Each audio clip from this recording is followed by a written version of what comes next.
What's up, tribe? How you guys doing? Go ahead and hit that subscribe button, and I hope you like this video. Listen, I have already done this review. Somehow the file got corrupted, so we are here again. That's all right. We're gonna make it happen. So this is the new season of Cartel Crew. We are starting off, and we start off with Miss Cat. Now, Cat said that she had to shut her tattoo parlor down during COVID, but that they are back open now, and things. Business is better than ever. She's hired some new apprentices. She's been able to hire her mom. Looks like her mom is taking care of like her scheduling and things like that. Maybe like her assistant. And she said things are good. The only downside is that her and Eddie are no longer together, and that after they broke up, Eddie decided that he was going to document his life story in a documentary. Now, here's the thing. I don't know who asked for that. Eddie, who asked for that? Eddie, who asked for that? Who asked for you to make a documentary about your life? I don't remember nobody asking for that. But anyway, in the documentary, she was portrayed as the nagging baby mama who didn't take care of the child, who didn't have no food in the refrigerator, and that is what drove him into the arms of another woman. And Kat is like, see, listen, if you're going to tell that story, tell it right, number one. Number two, she said that he's making it seem like that I was cool with it and I was okay with how it went down when I absolutely was not, because I was not that woman. Third of all, she's upset because, let's be clear, Kat, you ain't never really want to get with that boy, okay? You never really wanted to get back with him. You got back with him, one, I think because you do still love him, or you did still love him, but two, because of the baby, and you wanted to try to create that family unit. But let's be clear, last season, I said that, y'all can go back and look at my reviews from last season. I said, she don't want this man. She is going through the motions and trying to make it work, and I will give you an A for effort. That is what a mother does, okay? And I will give you an A for effort, but ma'am, you ain't want that boy. Stephanie is there. Stephanie is like, listen, you know I'm happy because I was never here for this, okay? I was never here for you and Eddie getting back together. That is just not what it was, okay?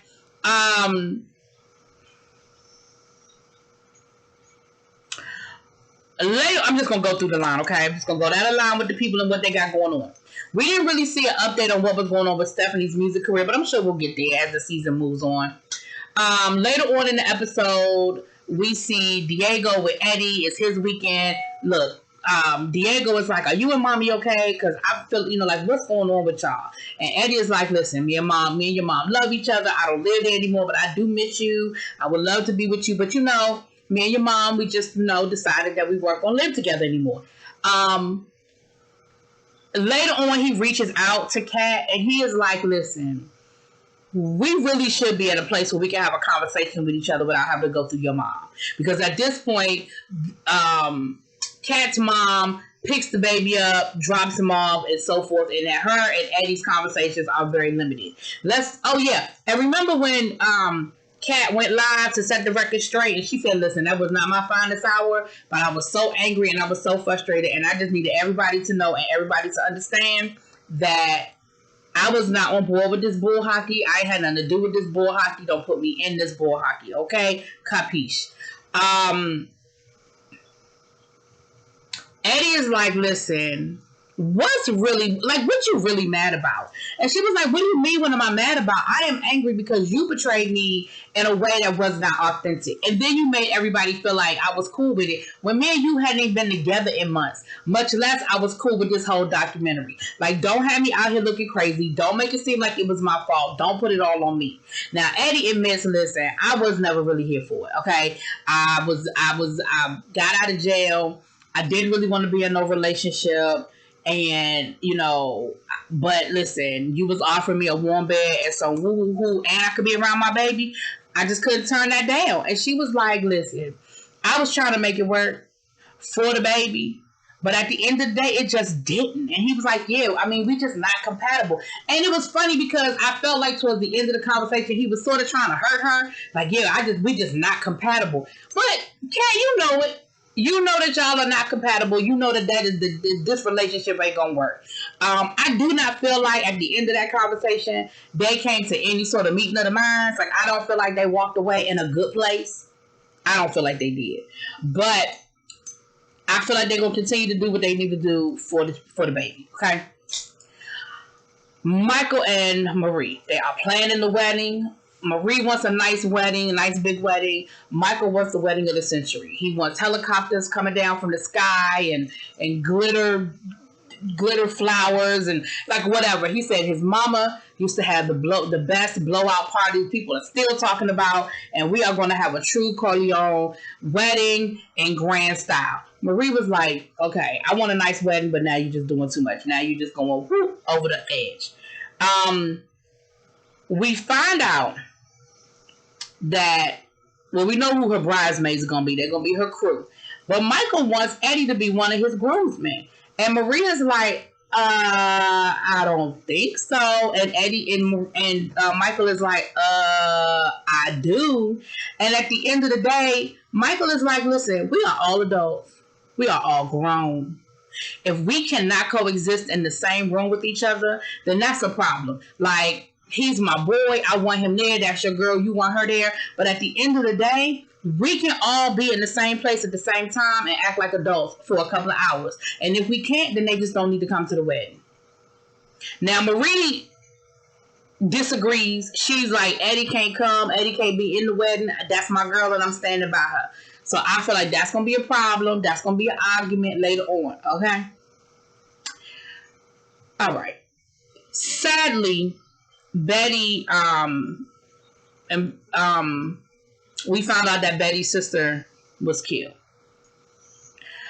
This whole episode, Betty is just in mourning. I mean, the first scene we see her, she is in her sister's room that they have turned into a whole shrine to her sister, her and her mom. You know, she's praying, she's on her knees, she's crying. Now listen, I'm going to be nice the rest of what I got to say. But Betty was killing me with that baby hair. Look. It's not baby hair if you could take it and put it in a whole ponytail by itself. It's not baby hair. But anyway, we're going to move on. But unfortunately, though, like seriously, y'all. Unfortunately, her sister was killed. It seems like it was a situation. We see her later on talking to her sister's friend. Her sister's name was Gigi. And from the way it was described by her sister's friend, they were with some friends. The guy was playing around with the gun. The gun went off. It shot her sister, and her sister was dead. It does not sound like he aimed it and was attempting to kill her.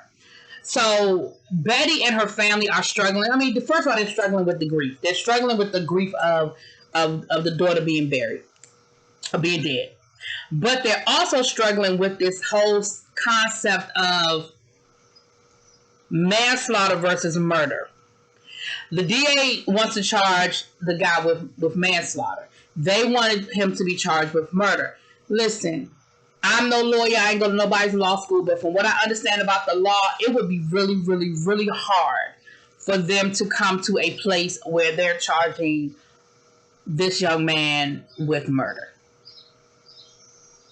I think manslaughter might be probably what it ends up being.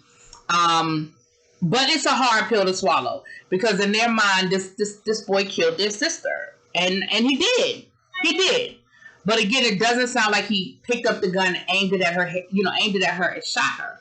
But playing around with the gun, playing around with a loaded gun like it's a toy, it is just not a good thing.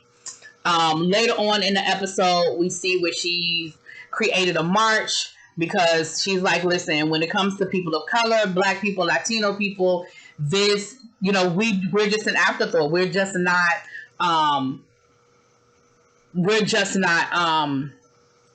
treated the same. And we're an afterthought. And I'm not going to allow my sister to become an afterthought. They're going to work just as hard on my sister's case as they would on anybody else's case. And I'm not going to accept anything less. I'm here for it. I get it and I understand. And so they had a whole march where everybody was there. And again, she was very emotional. Like I said, she has just been in mourning this whole episode. And I'm sure that the mourning is going to continue, over the season. And again, I extend my condolences because that is just a horrible, horrible, senseless tragedy. Now, Diana. We catch up with Miss Diana. Listen, y'all know I be up and down with Diana. Sometimes Diana, I love her. Sometimes I be looking her side eye. But I was loving that hair, Miss Diana. That red, that looks really nice on you. It is really cute. And we see Miss Diana outside having dinner with her fortune and her new boy toy. And I say he a boy toy, honey, because he's 25 years old. She done traded her girlfriend in for the boyfriend, and she done became a cougar all at the same time. And I'm here for all of it, okay? Please understand that I am here for all of it. I ain't mad about it. I am here for it, okay? Now, with that being said,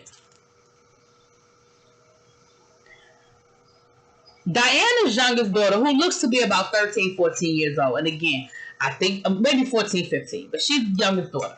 She's getting into some problems. She's been getting into a whole lot of online internet beef with people back and forth, fighting people online and getting into it. And she said, listen, they start with me. Like, I don't be bothering nobody. You know, I just be responding to what they put out. She said that at school she's been picked on because she's on the show and people think that they all of that. And even her older sister defended her and was like, listen, they be coming for her. They come for her because they're like, you know, they think you all of that because you on TV. And she said, you know, they're jealous of her and they're jealous of our lifestyle.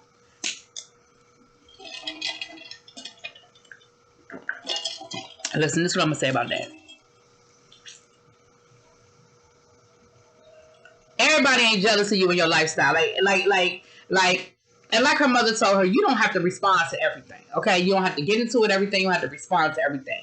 And what's funny is the baby girl looked just like Diana. And I feel like she got Diana's personality. You know, like that bout it personality. Anyway, that ain't even the most serious part of this conversation. The most serious part of this conversation is that Diana said, listen, y'all know that people send me stuff. People are in my DMs all the time. They know that y'all are my churn. And they send me stuff. And come to find out, they done sent Diana a picture of her daughter with a gun in her hand. And two people standing behind her aiming the gun. Now, I don't think they were aiming the gun at the girl's head. I think they were aiming the gun. So let's talk about it.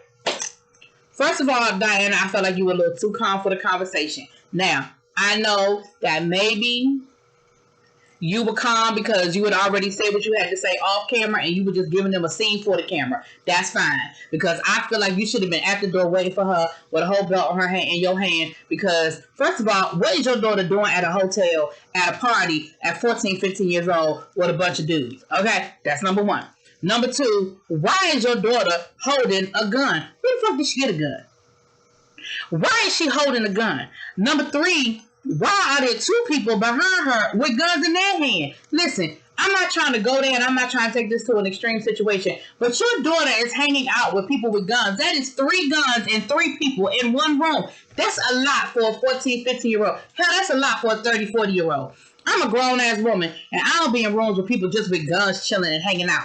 And the other problem is, just like we saw what happened to Gigi, she even said that to her. She said, do you want, like, you saw what happened to Gigi. Like, guns are not a toy. They're not to be played with. And how do you think that made me feel? With you sitting there with a gun aimed behind you could easily hit you in the head. Like, it's not a joke. It's not a game. It's not a toy.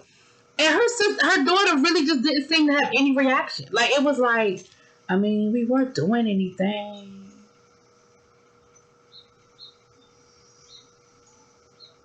First of all, in the state of Florida, ain't none of y'all even, I mean, I know Florida is a gun, but underage, Diana, I felt like you had a whole lot of smoke for everybody last season. You was jumping across tables and throwing drinks, but you didn't have no smoke for your own daughter who was walking around with a whole gun in her hand. Listen, I don't know what you're going to do in the future. I don't know how you're going to handle this, but ma'am, chop chop. I'm going to need you to put something in that. I'm going to need you to put a little extra salt. Okay?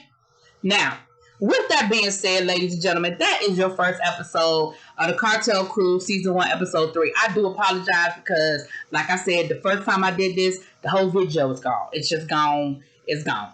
But anyway, y'all let me know what y'all think. Drop it in those comments. Peace.